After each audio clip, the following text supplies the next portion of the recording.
The flash हमें लेके जाती है एक एपिक मल्टीवर्सल राइड पे, जहां माइकल कीटन और बेन एफ्लेक के बैटमैन से लेकर दो बैरी एलन, सुपरगर्ल का डेब्यू और जनरल जॉड का अटैक फिर से देखने मिलता है। बट इसकी एंडिंग एक ऐसे नोट पे होती है जो आप इमेजिन भी नहीं कर सकते, एंड आपको करने की भी जरूरत नहीं, क्योंकि वो बताने के लिए मैं बैठा हूँ। Hi super fans, I am Swapnil और इस वीडियो में मैं करूंगा द फ्लैश मूवी का breakdown, ending and end credits explain. And video शुरू करने से पहले स्पॉयलर्स वार्निंग, अगर आपने मूवी अभी तक नहीं देखी है तो वीडियो बाद में देख लेना। Without wasting any more time, let's begin the video.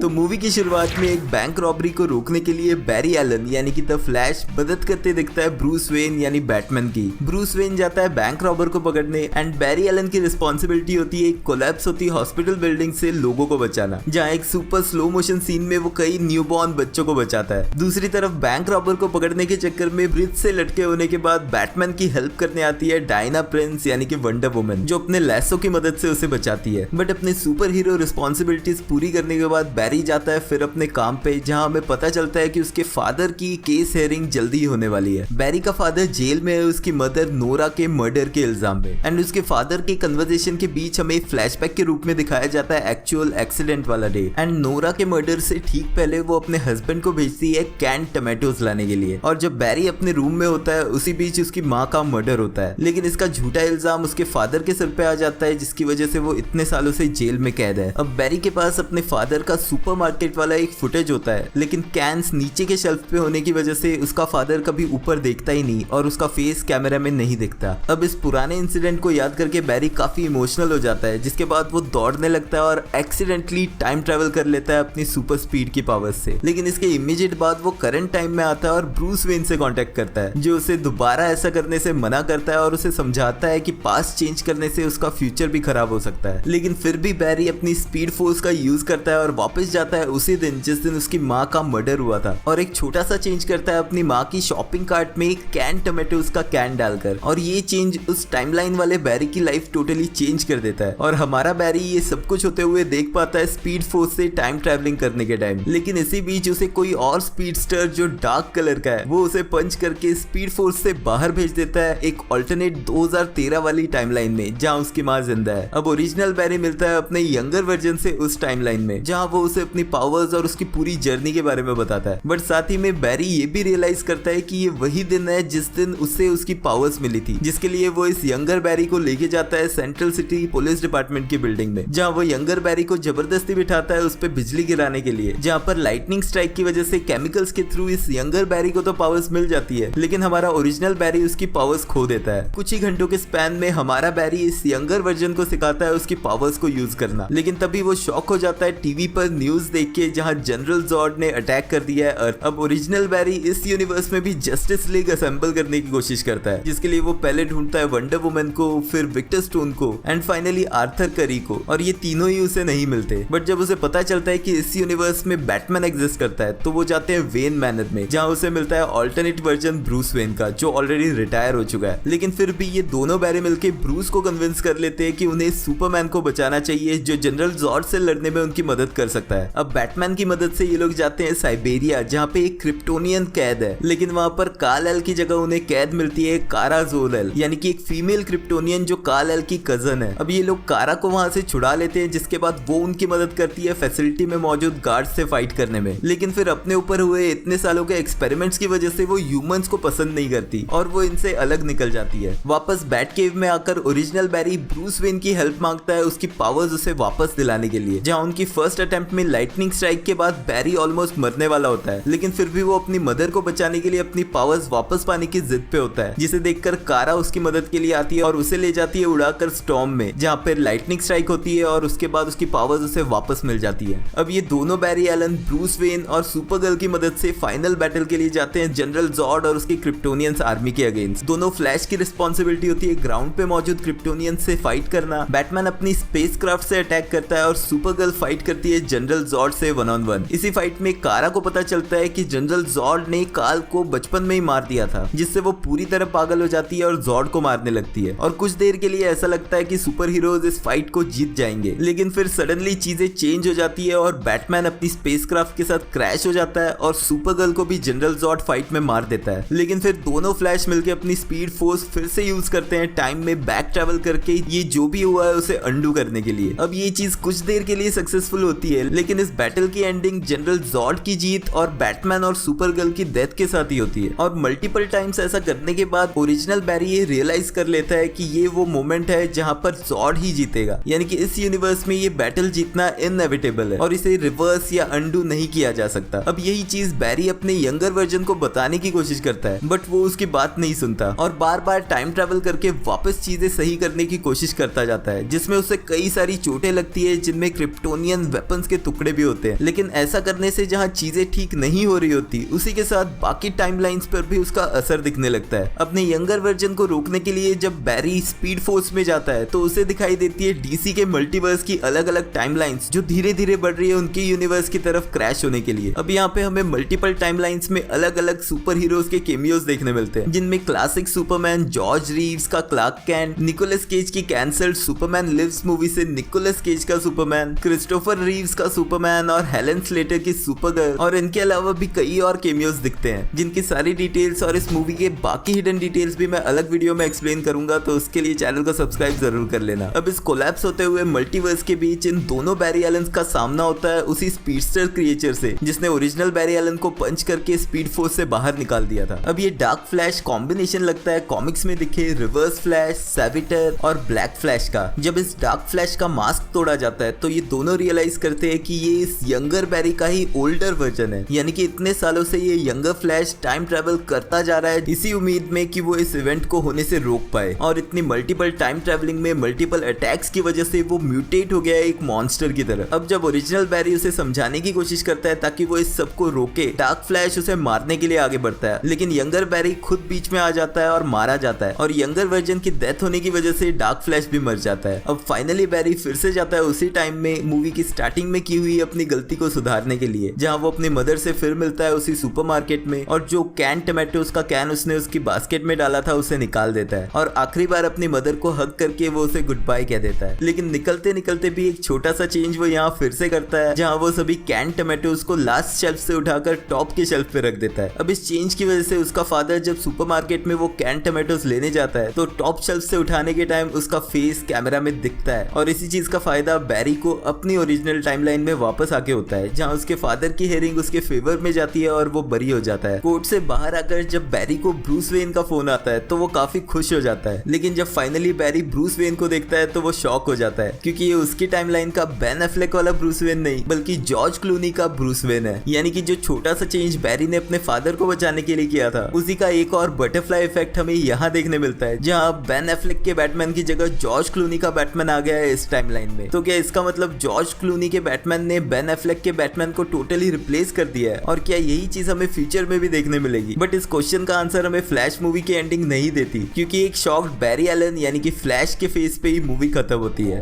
अब बात करते हैं मूवी के इकलौते एंड क्रेडिट की, जहाँ पर बैरी हमें दिखता है आर्थर करी यानी कि एक्वामैन के साथ एक पब से बाहर आते हुए। अब ऑब्वियसली दोनों ने ही बार में ड्रिंक्स की होती है, लेकिन बैरी की लाइटनिंग फास्ट मेटाबॉलिज्म की वजह से उसे नशा नहीं होता, लेकिन आर्थर पूरी तरह नशे में होता है। लेकिन हमारा बैरी पूरी एक्साइटमेंट के साथ आर्थर को ये बता रहा होता है कि कैसे मल्टीवर्स में हर जगह बैटमैन के अलग अलग वेरिएंट्स है, लेकिन एक्वामैन का इकलौता एक ही वेरिएंट है आर्थर करी, और वो सभी इसी एक्वामैन की तरह दिखते हैं। लेकिन इसी बीच नशे की हालत में आर्थर गिर जाता है सड़क के बीच इकट्ठे हुए पानी में, बट वो उस पानी में भी सांस ले पाता है क्योंकि वो एक्वामैन है। जब बैरी उसे उठाने की कोशिश करता है अपने रूम तक ले जाने के लिए, तो आर्थर उल्टा उसे मना करके अपनी एटलांटियन रिंग निकाल के देता है और बैरी को कहता है इसे बेच के और ड्रिंक्स लाने के लिए। और ये एंड क्रेडिट भी खत्म होता है बैरी एलन के स्पीचलेस फेस के ऊपर। अब DC studios already total reboot और रिकंस्ट्रक्शन के थ्रू जा रहा है, जहाँ पर कई सारे कैरेक्टर्स जैसे कि सुपरमैन और बैटमैन रिकास्ट किए जाएंगे, लेकिन साथ साथ ही में कुछ पुराने कैरेक्टर्स को कंटिन्यू भी किया जाएगा, जिनमें एक फिक्स कैरेक्टर है अमेंडा वॉलर, जिसके ऊपर बेस सीरीज फ्यूचर में आने वाली है। लेकिन वही यहाँ पर एंड क्रेडिट्स में ये दिखाकर कि जेसन मोमोआ का एक्वामैन ही मल्टीवर्स में सभी एक्वामैन के रूप में दिखेगा। एक हिंट ये भी दी जा रही है कि इस कैरेक्टर को भी शायद आगे कंटिन्यू किया जा सकता है। ऑल्दो ये इस वजह से भी किया गया होगा क्योंकि जेसन मोमोआ के एक्वामैन का second part Aquaman and the lost kingdom इसी साल के एंड में रिलीज होने वाला है और ऑलरेडी जेसन मोमोआ की कास्टिंग एज लोबो को लेकर रूमर्स चल रहे हैं। तो जहां ये एंड क्रेडिट एक फनी सा सीक्वेंस था, वहीं ये और ज्यादा कंफ्यूजन भी क्रिएट कर गया है। आई नो कि मूवी की एंडिंग को लेकर आपके बहुत सारे सवाल होंगे, तो उन्हें कमेंट्स में लिख देना। सुपर थ्योरीज के नेक्स्ट एपिसोड में मैं उन्हें डिस्कस करूंगा। ऑल्सो द फ्लैश की सभी हिडन डिटेल्स और ईस्टर एग्स का वीडियो जल्दी आएगा, तो उसके लिए चैनल को सब्सक्राइब करना मत भूलना। अगर ये वीडियो पसंद आया है तो लाइक भी कर देना क्योंकि वो एकदम फ्री है। मिलते हैं नेक्स्ट वीडियो में।